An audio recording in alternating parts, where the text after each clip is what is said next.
disagreement. It's like, okay, so you always have to be, in my mind, it's like you always have to be professional. And when I found out that I was wrestling Shawn, I didn't know the ending. I didn't know what they were doing.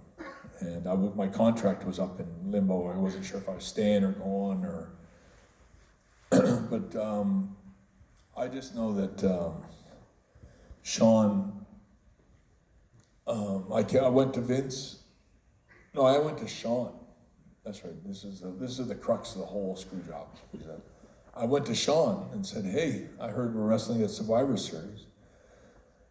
I said, "I just want you to know that I've always been a professional, and that when you work with me, that you can trust me. And I don't have any problem dropping the belt to you, or whatever the finish is, or what I really want to do is fine with me." I said, "I just wanted you to know that." And so then Shawn looks at me. This is in Anaheim, California. He goes, "I appreciate that, but I just want you to know that I'm not willing to do the same thing for you." Oy. And to me, it's like, I don't know if you can absorb that the way that, that goes against everything that in the wrestling business. Like, nobody ever says that to anybody. And it's a total disrespect, especially after what I just said to him, after what a piece of shit he'd been for the last year.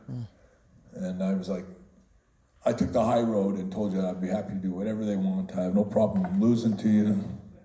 And you have the nerve to tell me that you appreciate it, but you're not willing to do the same thing for me. Which takes, to me, that's unprofessional. And I'm like, that's not, that changes everything. If you're not willing to, if you don't have any respect for me, then how do you expect me to have trust and respect for you? So that is the problem. And I've never had anyone ever say that to me in the wrestling business. I don't remember that ever happening anywhere in the wrestling business, at least not very often, where someone refuses to lose. And so I did all the right things and took all the right measures. And I remember Vince, that maybe about 2 days later, pulled me into a dressing room with Shawn. Or he actually pulled me in the dressing room and he goes, "We think we're gonna put you with Shawn at Survivor Series." And I'm like, and he goes, "We're gonna have you drop the belt to Shawn." And I'm like, "I can't do it. I can't do it." And he's like, "What happened, or why not?" And I'm like, and I told him exactly what he said. And I remember Vince went, like, he was like so mad. He goes, "I can't believe he said that to you." And I'm like, "Well, he did. And I'm not doing business with a guy like that. And you better find somebody else, because I'm not doing shit with Shawn Michaels. I never dropped the belt to Shawn Michaels. I never dropped the belt to anyone that has no respect for me, to do the right thing with me, especially after I offered to." And so that's where the whole problem was. And of course, Vince went and got Shawn. I don't know how many people have read my book, but he went and got Shawn, and Shawn came in. I remember Shawn crying his eyes out, which also brings me back to, I think that they were lovers. But they really, Shawn was crying, and I remember he felt like, I say the stupidest things sometimes, and I can't believe I said that to you. And I'm like, it's like, I don't know, I remember I told Vince that day in the room, I said, like, I don't know what I'm doing. This is like, I've never had anyone ever disrespect me like that. But I'm not dropping the belt to anybody, period. And that's where that all started. No, I shouldn't say that. I did say I dropped the belt to anybody but Shawn. And I stand by that. He was unprofessional. I should have just beat the crap out of him. Now, I gotta say, Bret, we all here thank you so much. You guys didn't give your flowers. We want to give you as much as possible, saying you're our hero, our idol, and beyond that. Right, guys? Want to thank you for being here in Montreal. And now, signing off, before we do this meet and greet, he's gonna be in all you guys. Is there a final message to the Montreal fans that's just stuck with you this whole ride? We love you, Bret. You're the best.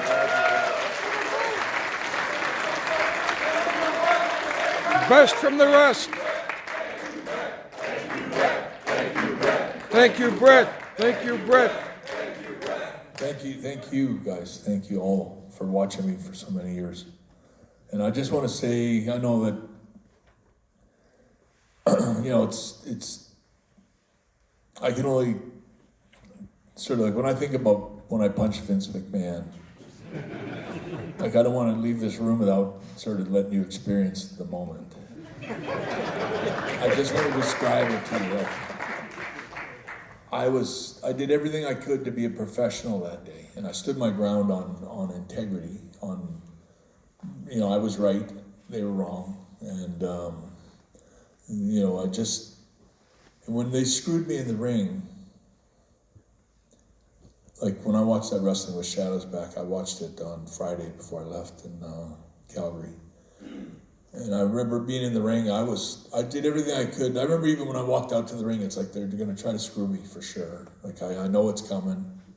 I'm gonna do everything in my power to stop it from happening. I'm not gonna let them screw me, I'm not gonna let them pin me. The only way they got me was they got me through Earl Hebner, who I pulled the night before, and I said, Earl, if they try to screw me tomorrow, I want you to tell me. I said, will you tell me ahead of time? And he broke into tears and told me, I would never do it. I swear to God, I swear on my kids' heads that if they ever asked me to do that, I would never do it. And I remember telling them, I said, well, they're gonna ask you. I think you're gonna be the ref. So they're gonna ask you to screw me. So just want you to give me a heads up. Just give me a look or a wink at me or something. Clue me. Because he's all mic'd up and all that, and I suspected that. I really plotted out how they would try to do that to me. And I remember thinking, if they try to screw me, I'm gonna go down swinging. If Shawn wants to go in and go for real out there, I'll just take him out and end the match. And I was pretty serious about my conviction about being right, and I was stuck in my position. I would never have changed anything I did. And when they did screw me, I remember I couldn't believe it. It was like 15 years I gave this guy everything. I never missed a show, I've never missed a town. I just thought I gave him so much that this is not any way to treat a guy like you would never do that to Wayne Gretzky, But I just really felt betrayed, and I still remember all of that. And when I came to the dressing room and went back to the back, I went straight for Vince's room. And I remember hitting the door with my shoulder, and I realized like steel doors bolted into the cement and stuff like that. I could hit that door for the next 10 years and never get in there. So I just stopped, and it was like everything just went right down. All the anger and everything just went right down to the bottom, and it's like I calmed right down. I actually was almost like joking around in the dressing room, and I was showering. I'm still mad, but I'm just distracted myself. And I remember they came in, Rick Rude and Davey Boy came in the dressing room, and they're like, Vince is waiting for you. He wants to talk to you. And they were like so excited. They're like little kids. And I said, tell him to go. Just tell him to go. There's nothing that he can say to me to fix things. And the only thing that can happen is that he's going to get hurt. And somebody's going to, just tell him to go. There's nothing to. So they went and told him, and he said, no, I want to. And then what was really happening, and if I can just project all this to you guys now, is that Vince knew that the only way for him to lose, he was going to lose a lot of face and respect to the wrestlers. The wrestlers were outside the dressing room smashing stuff, picking up those big giant barrels and throwing them places. Everything. There was like a mini riot in the back area of the dressing room. I remember wrestlers breaking stuff, and it was like real attention. Everyone hated Shawn back then, and so there was a lot of dressing room tensions, and of course the show was over and people were going home. So Vince, when Undertaker went to his room and said, you got to come down and explain yourself to everybody. You've lost face with everybody. And so Vince immediately was like, how do I turn this into a positive? It's like, I know what I'll do. I'm going to go and confront me and try to back me down. And he's going to try to fight with me. He wants to fight with me because that's the only way he's going to win favor with the dressing room because of what he did. Or at least that's the plan in his head. And I was like, when I came out of the shower, first of all, I was stark naked. I had no towel or anything. Davey Boy used to always steal my towel. He did. He stole my towel that night, so I got no towel. So I come out completely soaking wet, naked, dripping wet. Vince is standing there, and I'm like thinking, if they ever do a movie, you don't want me being naked, standing on Vince, punching him out naked. It's just not a good way to tell your story. And so I was like, so I had to walk past Vince, and it's just kind of funny because I really wasn't looking. I'm not a very confrontational kind of guy. Like, I'm not really like that. And I'm pretty passive most of the time. And I think that's what Vince was banking on. And so we had this little, conversation in front of everybody. And I remember I said something to him about, as soon as I get dressed, as soon as I get my clothes on and get dressed, if you're still here, I said, I'm gonna knock you out. I don't know why I said that, but I must have meant it, because, but then Vince, he didn't budge. And I remember when I was tying my shoes, like, I didn't put a shirt on because I thought, like, the way the dressing room was, like, Vince would be where you guys are. And Shawn was right here. Undertaker was right here. And then on my left would have been Owen, Davey, Jim Neidhart, Rick Rude, all to my left. And then there was a wall and another dressing room, and a bunch of wrestlers were behind there. But I just remember when I tied my shoelace, I tied my first shoelace, and I remember like putting my second shoe on, and I'm going, as soon as my lace is tied, it's game time. Like, if he's still here, I'm not gonna back down from him. So I remember I tied my shoelace and I stood up, very calm, like I stood up and I said, I guess I'm gonna have to deal with this. And I remember I picked my knee brace up, which is a big metal, like a bear trap. And I picked it up and I said, I started to walk to him with it, and then I stopped and said, I don't need this. And I threw it back on my bench. And we walked up, and Vince came right towards me. Like, it was like, I knew that he wanted this, as we were walking towards each other, getting ready to tie up, like, don't like have this fight. And I'm going, I can't believe I'm gonna fight Vince McMahon in the dressing room. But at the same time, I'm ready to rip his head off. And so I remember we kind of come forward, and almost like we tied up. Actually, we tied up like two pro wrestlers. I remember I had Vince's shoulder pad. We used to have those big padded shoulders. I had his shoulder pad with my left hand, which is why I know I didn't hit him with a left cross, which Undertaker is always saying, but that's not how it happened. Anyway, I grabbed him by the shoulder pad here, and in that moment, every wrestler is jumping to pull us apart. It's gonna be a pull apart. So it's gonna be a scuffle. And I realized in that moment that a scuffle is a victory for Vince. As soon as we touch each other, and then Vince and me are like, it's like we grab each other, nothing happens, and everybody jumps in and pulls us apart. That's the ending Vince pictured. And it's like a pull apart, and then you son of a bitch, and I'm yelling at him, and he's yelling at me, and everyone pulls us apart.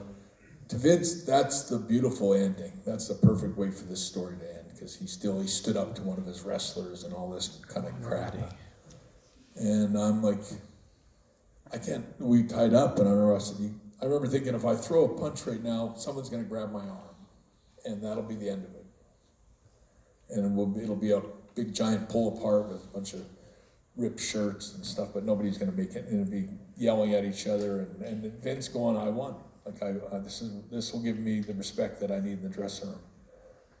And so in that moment, as I walked to Vince, I'm like, as soon as we grabbed each other, I know that this is a trap. Like, this is a mistake. Like, something bad's gonna happen here. And Vince is laying a trap for me. And that would have been it. I was just about ready to throw an overhand punch, and they would have grabbed my arm, and that's exactly what would have happened. It would have been a pull apart, and we wouldn't even be sitting here today.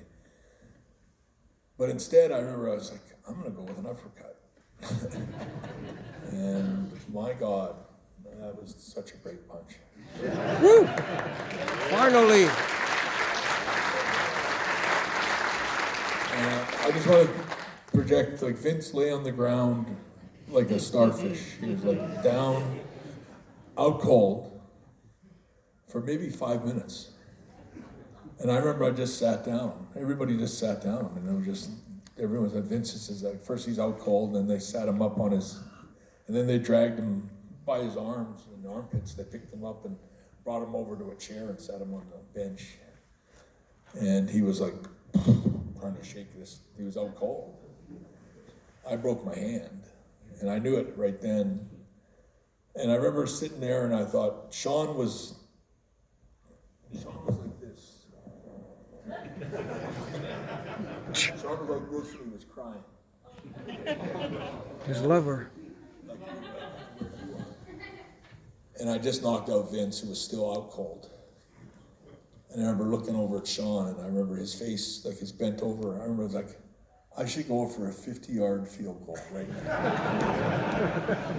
And I remember I walking over to him, and he was crying, and I think he knew, like he was scared shitless. Shawn knew that he was in a room with a bunch of wolves, and he was the only lamb in there. And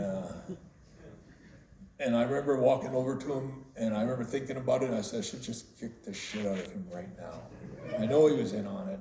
He's the piece of shit. He was involved in this right from the start. And I knew it, and then I knew that the best thing to do, I just remember I walked up and I said, Shawn, I slapped him on the shoulder while he was, and I remember he barely tilted his head to look at me.